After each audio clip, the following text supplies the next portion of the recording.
Good morning. Most restaurants where I've gone to, they have a lot of sake, suchu, different types of beers. In terms of non-alcoholic beverages, I think they're kind of lacking.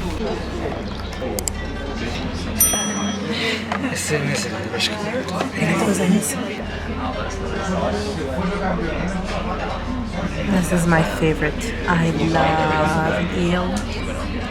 As you may know, some of my clients' work includes also me traveling to them, especially if we have to set up altars to do special rituals in their homes. I just walked out of the temple. I didn't show you any of it. Well, there are two options. There's the option that is open to the public, to the tourists. And then there's the other part, which is for prayers. And it works on donation basis. And you basically do a petition. The goddesses and the elemental divinities are very, very happy. This place is definitely high level. And inside the temple, all inside, it's not even earth actually. It's a portal to a different place. I almost left my body when the Buddhist priest started chanting. But now I am going to go to another place, which is a Shinto shrine, which for me is what I really, really connect to. It is a goddess of the river that started this temple. Hello. This week I wasn't able to use my studio to make a video, but I post videos on Mondays and Fridays, and even though I'm very tired, I still wanted to post a video to you. First things first, someone made a comment in one of my videos saying that I put too much promotions or advertising of my products and services in my videos, and I am so sorry that people are in such state of scarcity that they don't understand that when I come to YouTube, it is to speak to specifically my potential customers. Again, please, if you have better things to do than watching my videos, or if me talking about my mantras or moaning to manifest or my spiritual membership or my amazing potions, the amazing work that I do with my custom potion package services,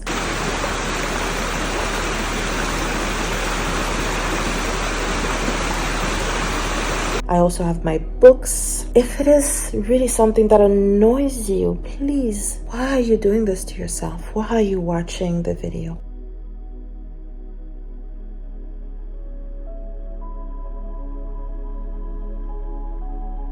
And now, a well-deserved commercial break. Oops. Don't forget to buy my program called Moaning to Manifest. It's my White Tantra program focusing on sacred moaning, basically the ritual that you have to do as a woman in the morning, in the evening, to connect to what I call the sacred pleasure principle, which is at the core of transformation, of alchemy. Basically, you want to have and be everything that you want, and at this point as a spiritual you feel blocked. It means that you have not connected to your sacred sex goddess.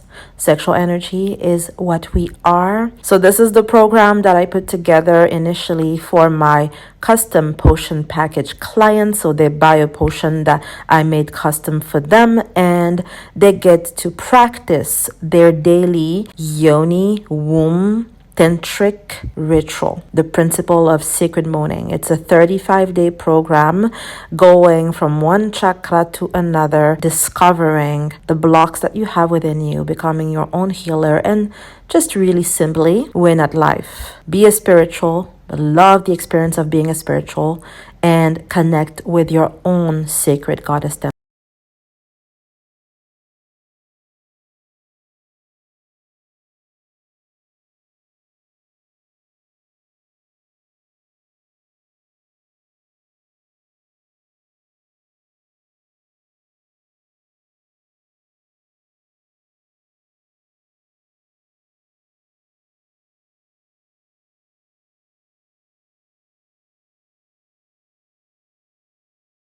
It's actually mind-blowing how this even applies to spirituality. How 99.9% of the people that you probably follow on social media are what we call spiritual triers. So they're going to try a whole bunch of stuff from videos that they watched. They're going to read a whole bunch of books, and they're posing as experts. And because the blind leads the blind and people are sheep, you follow them. Nothing beats an initiation. Nothing beats going to a mentor. If you want westernized, sort of generalized, mainstream, one-size-fits-all type of spirituality, sort of over-the-counter, cinnamon candle spell, aesthetically pleasing type of spirituality, of course. But this is the kind of results you also going to get. You want real results? You go to someone who has actual backbone. One thing that I would tell you for sure in spirituality, there is no one size fits all. For everything and anything, you have to see authority in order to determine what exactly it is that you're suffering from and what is the spiritual solution for it. And that is why those things have a cost. But then again, you need to trust in that there is always a balance, a karma, yes, you can call that. It's not the word for it, but that's the word that most mainstream spirituals will understand. A backlash, maybe I should say. You have to trust that if anyone ever comes and doesn't charge the worth of their work, meaning the worth of their magic, meaning the worth of the type of divinity they are surrounded by, because when you pay me, you pay them. They get their cut because I'm the vessel. They do the work in the invisible. I just provide the physical push so that the rituals are done the way they're supposed to be done. So you have to trust that if ever any spiritual person overcharges, meaning that they would charge you an amount which is not, and that amount could be $50. I could charge you $50 for a specific service, and my service is worth $5. It's not because $50 is not a lot of money in terms of everyday use. Spirituality is in the details. Sometimes you get charged $20,000 and the spirits will come at the person saying, no, that service was $50,000. And now the practitioner that you paid that amount has to find a way to sacrifice themselves to pay their commission to the spiritual realm. Doesn't make sense what I'm saying. So long story short, spiritual integrity has nothing to do with the dollar amount you're paying for a work of magic or a spiritual work or deliverance or a healing work or whatever. It has to do with what the practitioner is surrounded with. Know that you will never be stolen or scammed in the spiritual world, because even if someone is scamming you for a dollar amount in the material world, just know that they're paying for it in the invisible, and you will be rewarded that blessing, that sacrifice that you put. And on the other end, the price that you pay is the price that the spirits worth in the invisible are.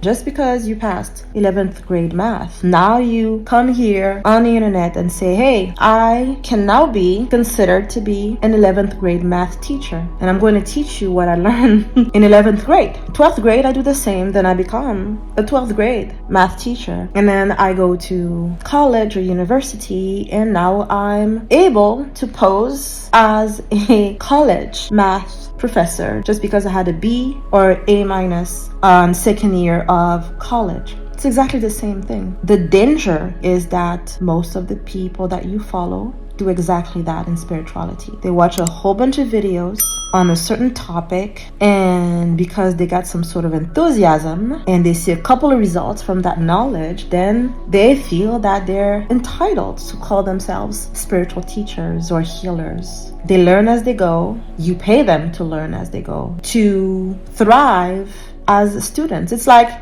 you're paying for their spiritual scholarship. There's no shortcuts. Everyone has to sacrifice something. I paid initiations in terms of physical sacrifice, in terms of trauma, discomfort, money, which most people would consider to be a lot of money. I paid because I had to be with the mentors, the people who have authority. And that is why my authority is sexual energy and sacred feminine.